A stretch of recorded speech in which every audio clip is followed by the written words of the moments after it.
This is a work of fiction. Names, characters, businesses, places, events, locales, and incidents are either the products of the imagination or used in a fictitious manner.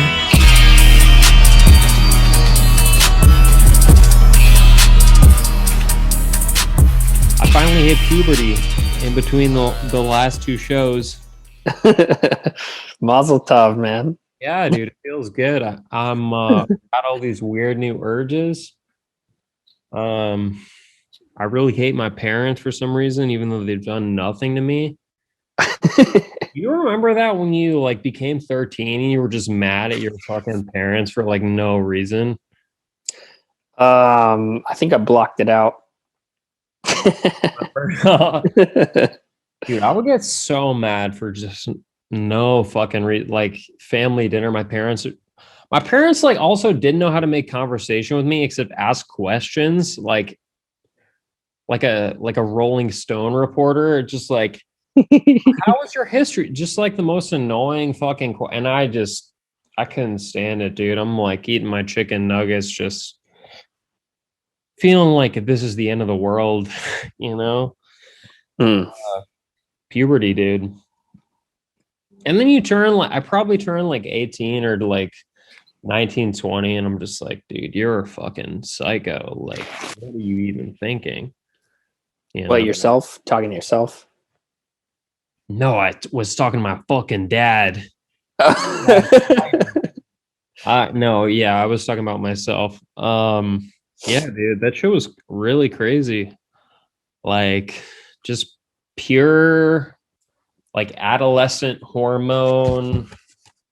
And you just have all these worries that don't make any sense. You've got all these worries that are just... Oh, yeah. Like everyone's staring at you every move you make. Like no one literally cares about you at all. No one cares what you're doing. Just need to move on with your life and answer your parents' questions. They've given you the chicken nuggets that you're eating. So that should be enough. It's just like a weird soup, you know? You're in a weird kind of maelstrom of just being a male. That's why they call it a maelstrom. Bro, I've been getting really into day trading.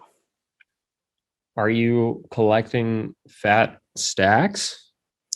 Not yet, bro. I'm collecting information. Have you made a trade, or are you just in the hypothetical game phase?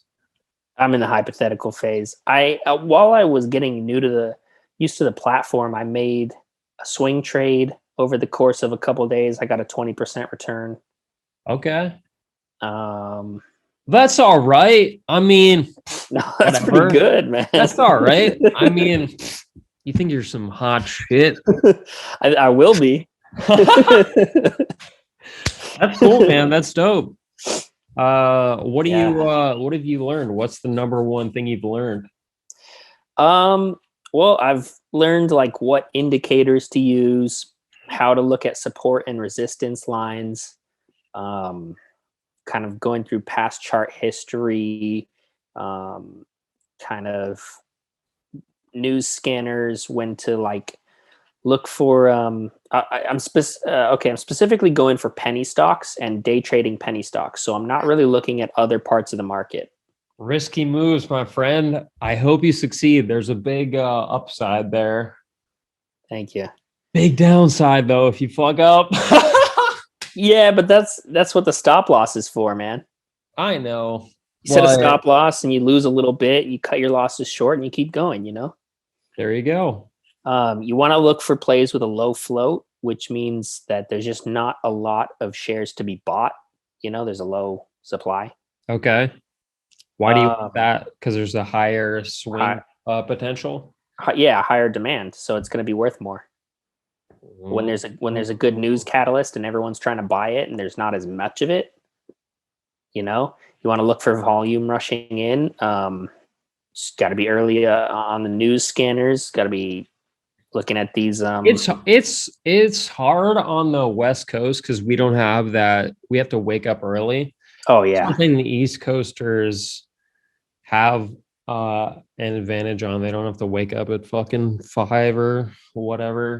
Yeah, 4 or 5 in the morning, 4. Oof. depending on when you get it. So Depending if you wanna look at pre-market, you got to get up at like 3:30. oh, dude, the pre-market. Yeah, man. But I'm looking at different how to read different patterns, U shapes, triangles, bull Dude, when flags. that pre-market dribbles out, the big one's coming. What do you mean? Never Like mind. if there's a pre-market gap up? I'm making a really bad sex joke. Dude, I wanted to ask you about, so when you were getting into it, were you focusing on day, swing, or long-term investing? Kind of a mix of both. I actually did make some money on this GameStop shit that just happened. I bought at like 250 and sold it at 280. Sweet. I made like a couple hundo off that shit. I mean, it's basically like, that shit was so high. It tanked after I bought it. I'm like, fuck. And then it went back up again for like one day. And on that one day, I was like, dude, just fucking get rid of this shit. It's not going up to 3,000 or whatever these idiots on Reddit are saying. Like, it's not going, they're like, it'll go up to 10,000. It's like, dude, it clearly can like barely break past 200. So it got up to 280 and I sold that shit for a quick, like, I just made a couple $100, but good. That's good. Yeah, dude. It's good to cut your wins short too, like not get greedy about it. Exactly. I was like, dude, it's not getting any higher. This is your window to not take a huge L. Just fucking sell it. And so I sold it. And guess what? It's at like 190 right now or some shit like that. Like, let's look. Yeah, it's at 186. So I would have lost a shitload if I had held on to it. And I'm, pretty glad. Definitely still bought it way too late, but I made a profit. So I'll take that. What brokerage are you using? So I have E-Trade which is what I use for this shit. And I also have Charles Schwab. So for work, I get paid in shares of my company for work. So that all goes into the Schwab. And then the E-Trade is just my like kind of fuck around, dick around, play around money with that shit. So the Schwab shit, like when I get shares from work, I just sit on it. I don't do anything with it. And it's turning out better than any stock I've ever made. Any pick I've ever made is just sit on my fucking shares that I didn't even want. When I signed on, I was like, I don't really want the stock, but it's ended up being my most lucrative like stock market play ever, which is, dude, I've been investing for like a long ass time. Probably since I was like 18 or some shit. Damn, man, I didn't know that. Yeah, dude, I've been investing for a long time. And my best investments were back when I was a kid. As I got older, my investments started to get worse and worse.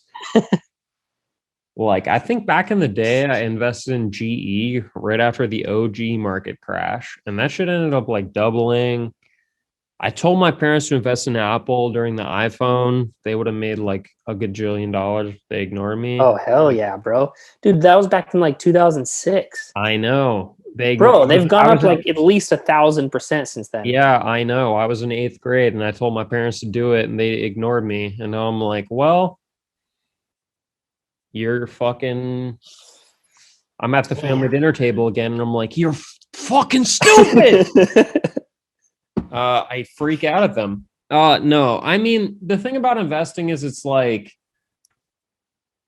I've made money, I've lost money. At the end of the day, it's taught me a lot.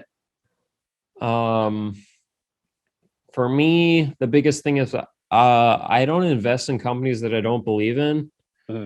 Because every time I invest in a company that I don't believe in, you want to know my biggest fuck up ever in investing? This is pretty good. So probably in like 2017, 2016. Is your mouth okay? You're moving your mouth like this a lot. So I've been drinking kava all day, and this shit makes you fucking grind your teeth. So I've been grinding my fucking. It's like I'm grinding my fucking teeth. I'm not on coke. Okay, just checking.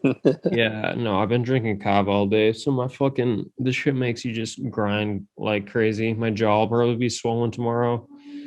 All right, so your biggest fuck up. I bought a bunch of fucking oil stock right before the whole oil market bottomed out, like a week before the whole market bottomed out. Like it was a known news thing. It's like the oil market has totally flopped and they all fucking it like the whole oil market crashed, dude. I bought like a bunch of oil stocks right before that. And that was not good for the portfolio. Was there anything you learned from it? Well, yeah, what I learned is that I don't fuck with oil and I should have bought it. Like, why the fuck would you buy oil stock in the future? Like, oil is clearly not a long-term play. Why would you buy it? And It has its days sometimes. I mean, was there like a way you could have predicted that crash? Were there things in the news, or was it just out of nowhere? it was, I mean, it was out of, if I had predicted it, I wouldn't have done it, you know? Well, right, but maybe you were dude, slacking. What stock have you been buying?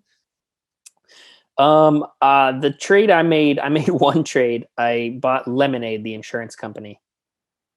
Okay, now imagine if people decided they don't need insurance anymore because the government was like, oh, we have new legislation that insurance is illegal. Like the stock would fucking tank, right? And you'd be like, that sucks.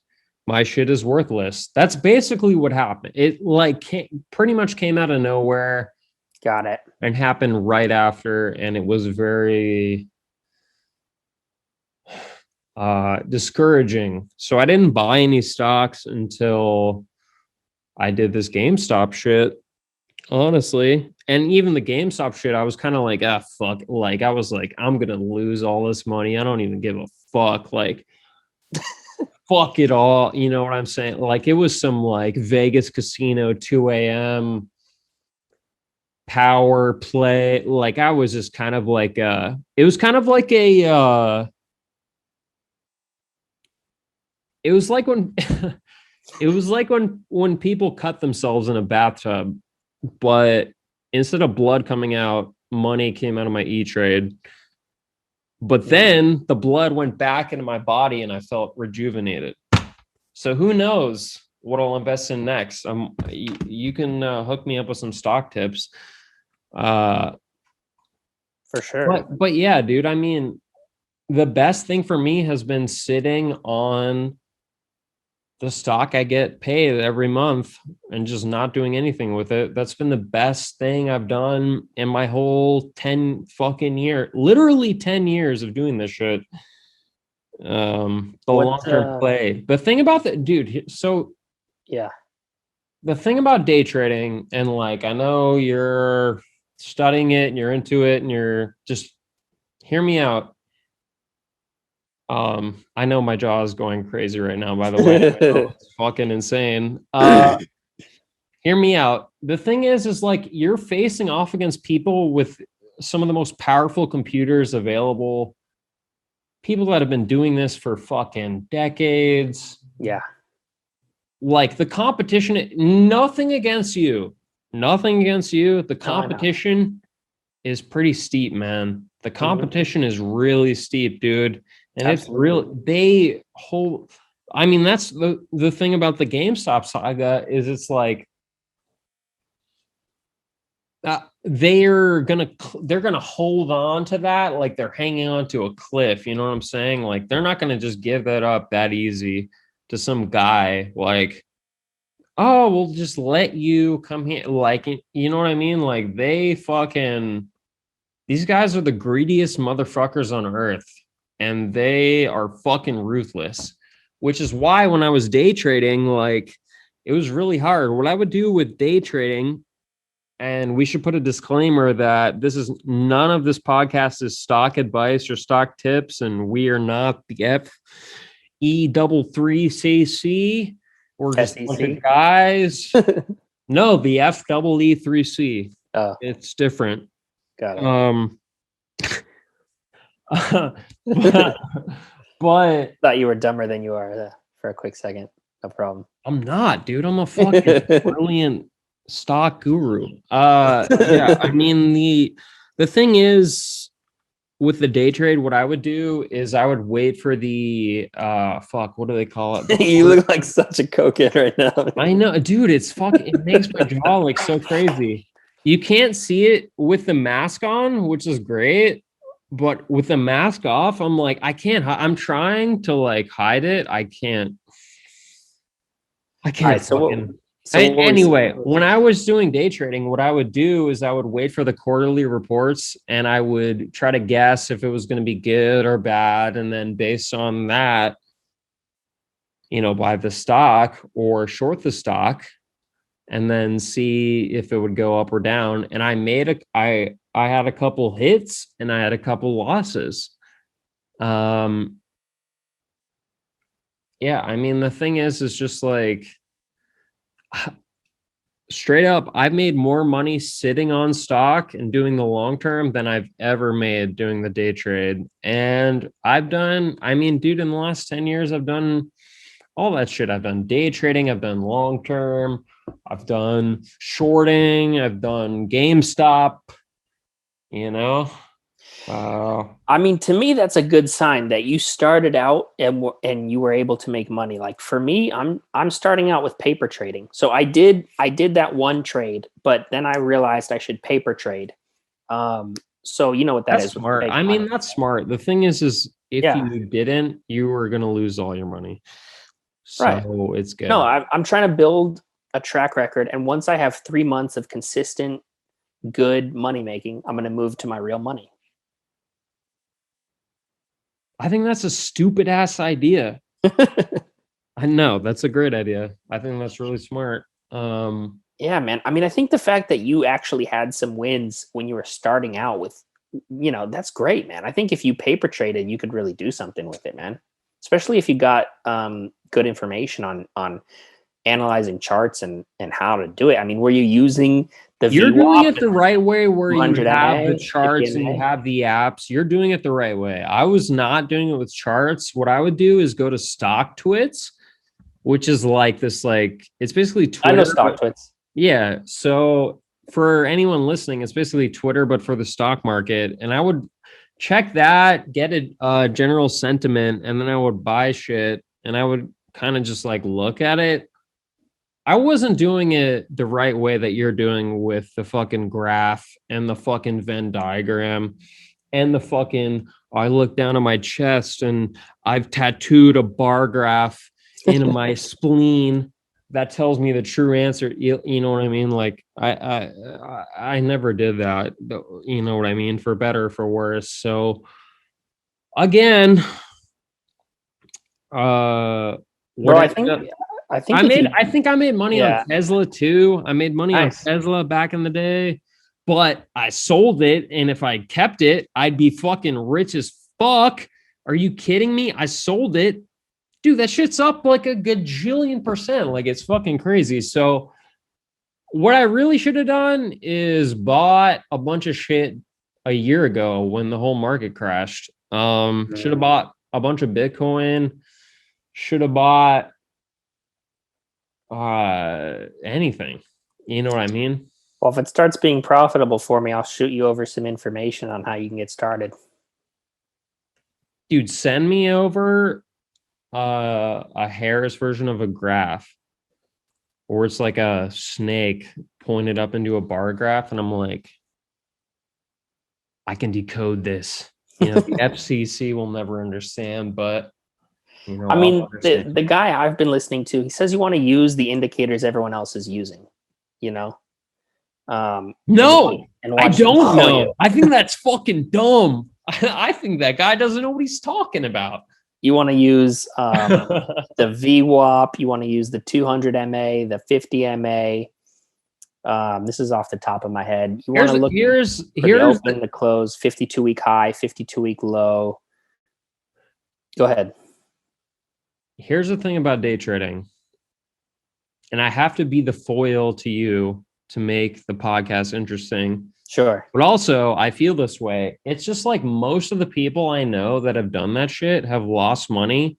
The amount of people I do know, and you could be one of these guys. You could be the one of 8 that I know.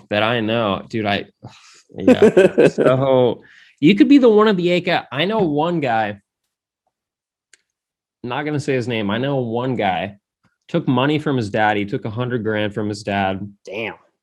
He invested it day trading, made his fortune, and then he started his own company. He's the only fucking guy I know. You know what I mean? Like, I know a lot of people have tried that shit, but he took $100,000 from his dad and he turned it into like his fortune, basically. But yeah, he's the only guy. That's okay. He's the only one. Do you think you have what it takes to be that one of 8? You know, I'm not going to sit here and think I don't know, you know, but what I do know is that I'm really interested in it and I'm happy to put work into it because it energizes me. But do you think you're that guy? I don't know if I'm that guy. I'll find out. Yeah, I mean, saying listen, saying I'm that guy is just an exercise in being confident or cocky or whatever. But in reality, I don't know. But I'm willing to put work in and find out. Well, you're paper trading, so that's the smart thing to do. You know, figure it out. But that requires a superhuman level of patience. To not put real money in, to not have real returns, that requires a lot of maturity. I don't got nothing else to do, man. No, I'm serious. Like, that's actually what's great about it for me right now, because I'm just in this stage where I'm trying different medications and tired of shit all the time. So it's actually something for me to look forward to doing, you know? I think it's probably bad for you and it's best that you stop. I'm just kidding. I think it's great, man. I think you're doing it the right way. You're doing it with the graphs and shit, which is the right way to do it. You're doing the paper version. 3 months. I'm going to be real with you. I couldn't do 3 months. I mean, I obviously just jumped right in because I'm an impatient motherfucker, but you know, here's the thing about the stock market. It's basically legalized gambling to a certain extent, but with a lot more science and a lot more legality, strategy, and participants. Yeah. But it is gambling. It is a lot about. It is. You got to pull yourself away. And the rush. Pull yourself away from the rush. Yeah. I mean, it's obviously what I'm saying is none of what I'm saying is actually good. The only time I really won in the stock market was when I didn't do anything, which is like, I think there's an episode of Seinfeld where George Costanza, he decides to do the opposite of whatever he thinks. Yeah. And it turns out really well. That's what happened to me in the stock market. I stopped doing what I wanted to do and it worked out perfectly. So I'm going to keep doing it. And the company's doing pretty well. So it's been going up. And you know what? I am not going to pretend that I'm going to double, triple, because I'm not good enough at it, man. I did it. I've done it. I did it for a long ass time. For now, man, for all you know, you're not there yet. But if you get the right information and you practice, I think you could do it. I appreciate that you believe in me. Yeah, man. I think you're smart enough. I think you believe in work me hard more than enough. me. Dude, yeah, man. I don't know. That shit is like, fuck, man. It's pretty gnarly, dude. You can get fucked up by that shit. I've been fucked by that shit, dude. Like with Probably real didn't. money, dude. With You real probably didn't. money. You probably didn't set a stop loss. I've set stop losses. I've set stop gains. I've gone to Wall Street and hung out on that bull. I've ridden that bull like a damn cowboy. How do you get fucked up if you set stop losses just one after the other? Well, because your stop one, yes. Two, your stop loss is too fucking high or too low. Yeah, too low. You know. Three. I mean, you want to set that shit low. You know, you want to fucking go big. You know, put too much. You end up putting too much money into the stock, and it's like, ugh, that was stupid. But yeah, man. And plus, all it takes is a couple big L's to fucking take you out of the game and neuter you because you fucking drain through, you know, your account. But yeah, man. I mean, it's fun. It's definitely fun. It's exciting. And then the thing is like I wasn't fully invested in it. Like I wasn't checking that shit all day, every day, where you're watching the fucking meter and the ticker. I was doing other shit. And then it's like, oh, when I have the time to log on, how's my shit doing? It's like, oh. Yeah, that's why I think you have such a strong opinion about it, you know, because you had this somewhat ill-informed bad experience, which wasn't, you know, I mean, you did win some. I disagree because what I'm telling you about me is one thing, and yeah, I would agree what you're saying about me, but I know other people doing the same shit who have like really fucked up their lives, like doing this shit to where it's like everybody wants to get rich quick, you know? 3 months, you're not trying to get rich quick, so that's good. But yeah, it could be longer. I want 3 months of profitability. So if it takes me 6 months or 9 months to do that, then that's what it is. Well, there you go. I mean, the fact is like, dude, I know that one guy who became rich because he started with 100 grand of his daddy's money. Yeah. Let's be real. He could go straight to blue chips. Never had to mess around with penny stocks. I think he was doing penny stocks. I mean, okay. He like came up. I'm pretty sure he's a millionaire. I don't know the facts. I'm speculating, but yeah, dude. I mean, I know other people who have like, they've really like fucked up their lives where you get like addicted to that rush, and then it's like a gambling addiction where you keep going, and then eventually, you know, you end up in the hole pretty deep. And guess what happens when you're in the hole deep? It's like when you're in fucking Vegas. You're like, all right, I'm gonna get myself out of this shit. Next one, you know? Yeah, it's the same fucking shit. It's literally gambling. So yeah, man. I mean, I think you should keep doing what you're doing. It sounds like you got the keys to success. Just you know, be careful, man, because you could fucking, you know, you could fuck yourself for sure. I just know people that have like really fucked up their lives from that shit. And it's like the same as a guy who goes to Vegas every weekend and like puts it all on black. And then, you know, he thinks he has a graph too. He's got the black red graph or the blackjack graph. You know what I mean? Like, yeah. But yeah, it sounds like you're doing it the right way. So for sure. There you go. Did you hear about Bhad Bhabie making an OnlyFans? I did. And it just gave me a lot of faith in America. People. Dude. She made over $1 million in her first 6 hours.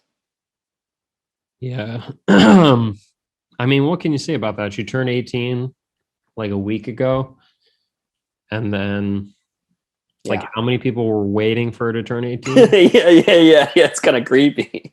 And she's like, ooh, this is so cool. And it's just like, wow. She cashed out on it, bro. She saw the opportunity. That's it, dude. I mean, if it were me, OnlyFans for bro, sure. I would do the same thing, bro. Really? Absolutely. You kidding me? Yeah, I mean, making $1 million would be cool, but then you have to stick things in your butt, you know? Oh, is that what's going on there? What else goes down on OnlyFans? Well, I think, just all kinds of activity and People are nudity. not signing up for that for clothed pics of Bad Baby. Let's get that straight. No one signed up gave Bad Baby $1 million for her to be like, here's me in a t-shirt and pants. No, that's true. Like, I would take Right. off my clothes, but I wouldn't stick anything up my butt. So, yeah, just naked. No, I mean, how many of those pictures can you take though? Eventually, I feel like you're gonna have to start sticking things in your butt, in your mouth, because you gotta keep the fans. You gotta keep leveling it up, you know. Nah, you just move on, man. You move on from the platform. So, I mean, it would make sense. Just collect $1 million and then dip. Yeah, bro. Yeah. I mean, I'm getting fat now, so there's no chance of me doing that. No, there is a chance, but it wouldn't be women looking at your profile. That's true. That's true. A lot of people do that, man.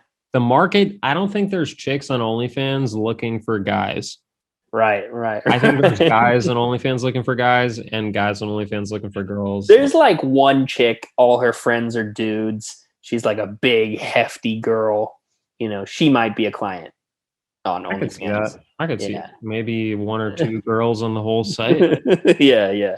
Maybe one girl on Bad Baby, all of Bad Baby's subscribers, probably. Oh, there we go. Yeah, that's true. I could see that. Like girls wanting to see girls, they're going to be on there. Yeah, that's a great point. Yeah. But I don't know, man. I mean, you're on there, you're sticking things up your butt. You got to be ready for dudes to look at that. You know? Who cares, man? When you're a millionaire, who cares? I don't know. Well, that's up to you. Yeah, personal preference. I would care if there's pictures out there of me sticking things up my butt. Even if I'm a millionaire. I don't know. Bro, if someone came to you right now and was like, you got to stick things up your butt on OnlyFans for $1 million. I mean, you're doing it, right? You're doing it. I'm doing it. I think I'm doing it. I think $1 million is too low for that. Personally, I need at least like 20. I need 20 million. You think your butt is worth $20 million? Yes. Well, maybe it's not worth it, but that's what I would need. Maybe 25. Okay. I'll put 25 things up my butt for 25 million. But you won't put one for 1 million. No. Interesting guy. Interesting. Yeah. Not at all. No, I need All right. Speaking of young girls, Crystalia back. Crystalia's back. What do you think of that, man? Are you listening? His podcast is pretty good, man. I've been listening. I can't even watch it. It's so cringeworthy to me. Like, his whole character was based around being this chill ass guy. And he's trying to own it. He's like, the thing about life is, well, if you live a good life, unlike me, who was cheating, haha. Anyway, it's just corny to me when he references it. It feels forced. He like looks different, dude. He looks like a man who's been shamed. He looks like a man who's it comes internalized his shame. It comes across, bro. Like, before, it was a silly goose time, that was his thing. And now, exactly, that's what I'm saying. Though, is it's just now it's a little more serious, bro. Awkward, dude. I'm not into it. I'm not into this like weird, like, we both know what I did, but it's chill though, kind of. Do we both know? I mean, I was aware of the allegations. I didn't know that he got that it was like what is it called? I didn't know he was convicted. Well, he wasn't convicted, but he's got a lawsuit coming from some other girl now. I mean, it's like, I meant by we both, I meant Chris and the viewer. like Chris and the viewer both know something weird happened, and now it's Right.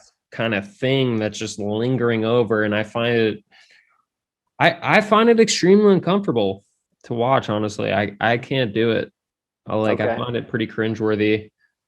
Um and he tried to apologize, and he tried to, I'm a sex addict, and I cheated on my wife. It's like, I saw no, that. I saw that video. Yeah. it's not really about cheating on your wife. It's about the fact that you're acting like a total psycho guy to a bunch of like really young girls. And it's just like, even if it's not illegal, like it being illegal to me is not the point. The point is that it's just like creepy, dude. Like you're a weird, fucked up guy, and you're not the chill bro that we all thought you were. You know what I mean? That's Right. why I can't do it anymore. I'm like, I can't do it. I'm done. I used to watch this podcast back before all that. It was good times. It was great, dude. Like I can't do it anymore, man. It's too weird. The thumbnails, I see it in his eyes. I see a guilty man in the thumbnails, and I'm like, I can't even. Oh, I Bro, can't. what if it comes out that all that shit, all the I don't know, never mind. If it comes out that all of that shit is fake, then we live on the fucking moon and aliens walk among us and fucking up is down and down is up. Like Bro. that's just impossible. Like all of that shit, dude. It's just he acted so fucking weird. It's like you're not a chill bro. You're not a cool guy. Maybe Like so. you're a weird fucking guy that says weird things and acts really crazy and like demented. Like I don't know, man. It's just it defeat the whole thing. The appeal of Chris to me back in the day is that he's just like this chill fucking guy that it's like you're broing out with this like cool guy. He has great takes. He's just like funny and he's relaxed and good times with him. It's like just a guy you have good times with. And now it's like, oh, this guy is like ashamed. He has like this great shame about him, and it's just like you pick up on it. You pick up on it, and it's kind of uncomfortable. That's my take on that. I find it uncomfortable now. I can't watch. Have you been watching the podcast? Yeah, man, I've been listening. How many has he done? I don't know, like 2 or 3. It has its moments where he gets serious, but then there's like, I don't have a lot to do, so there's still funny parts. And yeah, I listen. It's probably not a popular opinion, but I don't know. I think it is a popular opinion. You look at those comments on his videos, dude, the comments are popping and people are like, "Oh, we miss you, Chris. I can't believe it."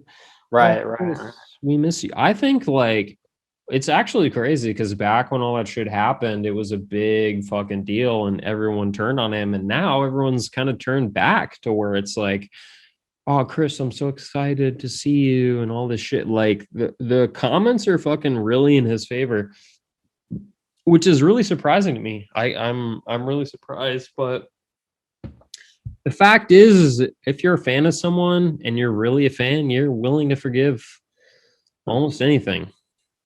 And that's just the reality, no matter what they fucking do. That's why Woody Allen can still make movies. That's why R. Kelly still has fans. That's why Chris Brown still has fans. Michael Jackson, people are obsessed with Michael Jackson. I mean, the fact is, if you are really a fan of an entertainer, that you'll forgive almost anything, because they make you feel good. It's like you're not willing to give that up. So, yeah, and you know what? Maybe they shouldn't give it up, man. Maybe people shouldn't give that feeling up, I don't know. I mean, I still think about Michael Jackson being kind of a creep when I see him in videos, but then like I like the song. Dude, people are obsessed with Michael Jackson. Like they're obsessed, despite even all the legal shit he did, which is like just like holding his baby out of a window. Yeah, like being an insane guy. No one gives a fuck because the music, like they're so attached to the music. The music's so good. Yeah. That's the reality. And like, it is what it is. I'm not really trying to judge anybody for still being a fan of an artist because I get it. You want to feel good, Yeah. you want to feel good, and you're going to overlook it. I mean, I think musicians get away with it the most because music is like the most powerful in terms of making like a primal reaction in a person, or like if your Yeah, music man. is fucking popping, then dude, you could do fucking anything. Hey, man, maybe you'll be doing that one day, man. Who knows? Hanging your baby out of a window and doing creepy shit and getting away with it. Why not? That's the power of a song. Yeah, dude, I knew a guy once who once told me he's like, man, I don't know why people want to become famous because then people will find out the dark things you did and you'll get me too'd. And I'm like, wait, what have you done? What? He's like, yeah, I don't know why anyone would want to be famous because then they'll figure out all the stuff you did. I'm like, what stuff did you do, bro? Yeah, that's crazy. Like, what the fuck? I don't think he picked up on how weird that was. I think about that a lot. I'm like, what did this guy do? I don't know, man. I believe he's capable of quite a lot. You know what's so weird? You just made me think of like all these comedians who got Me Too'd and are like basically people don't like them anymore, and there's just this creepy, weird stigma hanging over them, but they still have great timing. You know what I mean? It's a fucking weird thing in our society, bro. Yeah. Like Louis C.K., bro. Like we all know he was jerking off in front of people, but he's got great comedic timing, dude. Yeah, I mean, dude, Louis was like the number one guy in the fucking game when Oh, it yeah. happened. He was the number one guy. For me, that isn't as bad as Chris D'Elia, despite whatever the crime, like if you compare the crimes or what, like, Yeah. because Louis was never this like chill ass guy. He was always this kind of weird fucking Oh, I get you. He wasn't guy. pretending. You know what I'm saying? Like he's always this kind of I could see that guy doing that. Like he's not like a cool guy. He was never a cool guy. He wasn't faking it. Exactly. He was always just his fucking freak ass self. And that movie that he made right before he got busted for all his shit, I actually watched the leak version because they pulled it out of theaters, but I watched the leak version. I actually really liked it. Like I thought that was a really good movie. Honestly, it's called I Love You, Daddy. Very weird overtones about a guy with a daughter and like an older male kind of me tooing the daughter sort of thing. Very relevant. You can see why it might have been on his mind, but I mean, Louis back, dude. He's doing shows. He was on a podcast like 3 weeks ago, talking about Stanley Kubrick, which I haven't seen yet, but I don't know, man. Oh shit. People are fucked, and whether they're celebrities or not, being a celebrity gives you a platform, I think, to kind of fuck around in a way that a normal person might not be able to. Not that I'm, obviously nothing is defensible or whatever, but I'm just saying it kind of opens up the doors for them, like a Chris D'Elia to, act like a fucking creep. And, well, he's a celebrity, so he's able to keep doing it. Right. Fucking, I don't know, Marquise down at the gas station can't do that. They'll get caught after like 3 girls. Chris D'Elia did like 27 fucking creepy ass DMs. You know what I mean? Like fucking Joe, the construction worker, can't act like Chris D'Elia. He's going to get caught after like 2 times. So, yeah. Well, and I think a level of that is because the girls are considering, well, maybe, at the beginning, they're definitely interested. They're interested, yeah. And then he's like, hey, come fuck me, or whatever he's like saying in the DMs, like, hey, wanna make out, or whatever he's doing. Like, dude, saying hey, wanna make out is way creepier than saying hey, let's fuck. Gotta keep it real, dude. That's just like, it's just creepy, bro. And he's like looking at chicks that are like 17, 18, 19. He's 38 years old. He's got a wife. He's got a baby. It's like, whether it's illegal or not, it's just like, yeah, it's pretty fucked. But, you know, he's got fans. He makes people laugh. He makes people feel good. So I could see him fully coming back. Yeah, I don't know, man. For me, I think so many people in Hollywood are creeps. It just doesn't make as much. It just doesn't make a difference. Yeah. There's the creeps we know about and the creeps we don't know about, and it just doesn't make a difference to me. Facts. And yeah, people are people, man. And you know, to make it to that level, you probably got some darkness, you know, within. You probably got some weird chip on your shoulder. You got some weird feelings. Right. You got some weird shit. And for him, it clearly was, I'm famous now. I'm just gonna try to have sex as much as possible. And you know what? He got away with it for a long ass time. And it's just the shame in his face, dude. His face is like swollen now. His face looks like he got punched in the face in the thumbnails. I'm like, dude, you look insane, bro. You look like a man who is dying inside. I just can't. It's like back in the day, man, I used to listen to that shit and it was a great time. And I'm like, dude, Chris is funny. He's a chill ass guy. He's fun. I'd love to kick it with him. Now I look at it as fucking thumbnail and I'm like, bro, you look like a body that's been in the water for too long and you've bloated up. He looks like a floater. Yeah, I definitely don't think this is a fun guy to kick it with when I see him now. No, but that's kind of what he was selling to us. That was part of it. Yeah, totally. Like that was part of the character or brand of the guy. It was like this fucking chill ass guy who's smart. He's sensible. It's like, this guy is like no nonsense. He's going to call you out on your BS. Like, you know what I mean? And now it's like, you know, when you reveal like a person's private DMs like that, and their DMs are like these weird things, you're just like, ooh, it's weird, man. And he knows that we know, and it's just like he carries it, man. And I can't fuck with that. It's just the illusion's broken. The spell. Fair enough. Broken. I think the spell is broken would be a good title.